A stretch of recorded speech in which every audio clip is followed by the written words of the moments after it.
18 months, 60,000 miles, 39 states, 6 Canadian provinces. Not a bad beginning, and just a beginning, the start of an adventure that most people just dream about. Webster defines an Odyssey as a long wandering or voyage, usually marked by many changes of fortune, or an intellectual or spiritual wandering or quest.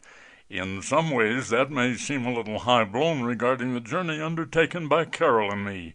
It sounded that way to us at first, too. Then, after our intense planning and preparation enabled us to pursue our dream, the goals became more logical and reachable.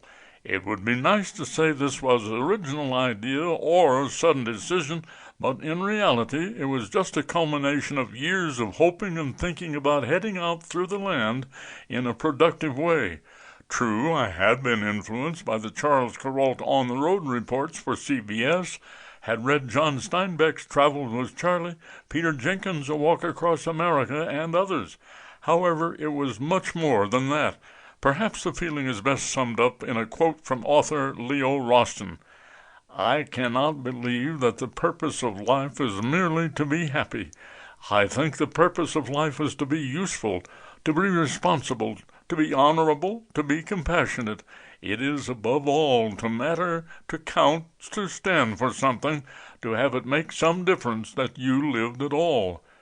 It appears to be human nature to ruminate about what might have been, how one could have accomplished more, enjoyed life to the fullest, made some kind of contribution to the overall good. Don't take that wrong. We're not any more or less altruistic than you or the next person. It's just that we felt we had a rare opportunity to seek out and talk about the good in America, thereby contributing, however small.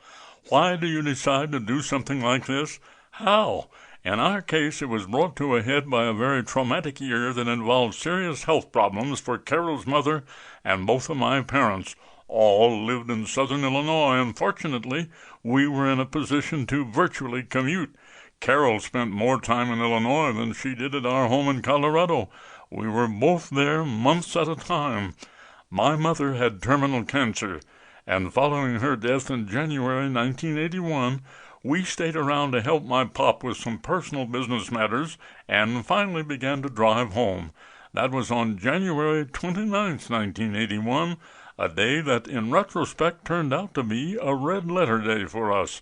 As we neared St. Louis, Carol, who was physically and emotionally fatigued by the ordeal of care and concern, wondered aloud if there wasn't some way we could pull up stakes and make a living while traveling and talking to people throughout the nation. She even suggested we write articles for a magazine or some such. She said she felt merely a puppet on a somewhat mundane sphere, a phrase she had picked up from her Uncle Carly, not realizing the impact it would have on her life.